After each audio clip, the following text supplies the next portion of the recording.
mga tinatawag na major doctrines, meron din naman minor doctrines. Pero ano nga ba ang major doctrine? At ang major doctrines naman ay mga foundational truths, ang mga aral na bumubuo sa core ng ating pananampalataya. Kumbaga sa bahay ito, ang mga poste at pundasyon. Pag tinanggal natin yan, ay babagsak ang buong structure o bahay. Yan sa mga halimbawa ng major doctrines ay ang pagka-Diyos ni Jesus, ang Trinity, ang kaligtasan pang magiging Jesus lamang, ang pagkabuhay ng muli, at ang banal na kasaganti ng salita ng Diyos. Samantalang ang minor doctrines naman ay mga bagay na hindi direktang nakakaapekto sa ating kaligtasan.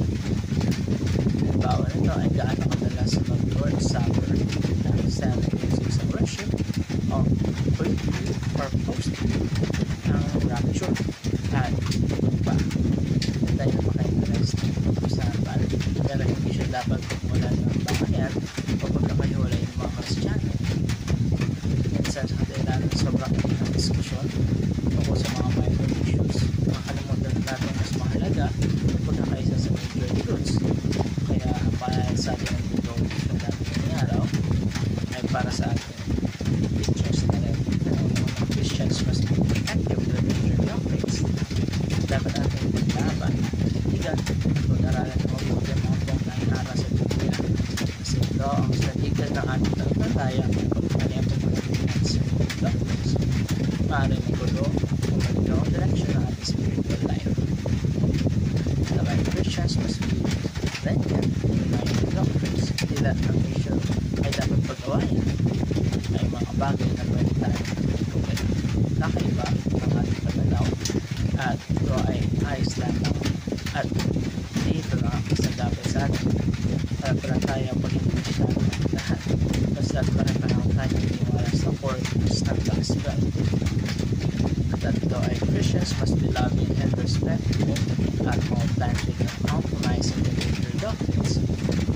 Sa bawat diskusyon, kahit pa may sentiment, dapat naging tayo pinapairan at respeto. Ibig sabihin ito ay isang tabi natin na kapahanan. Ibig sabihin lamang ito, kaya natin magsabi ng totoo sa paraang may grace and humility.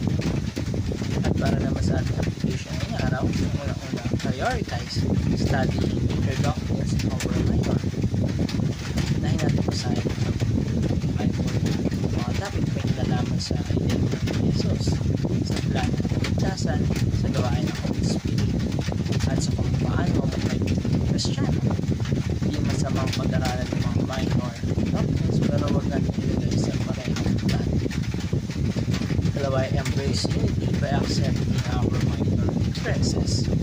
Kung mayroon tayong mga kilala sa pananampalataya na iba ang style sa worship or interpretation sa ibang non-essential verses, huwag natin agad silang musikahan. Tapos tandaan natin na parang tayong niligtas ng isang ating Panginoon.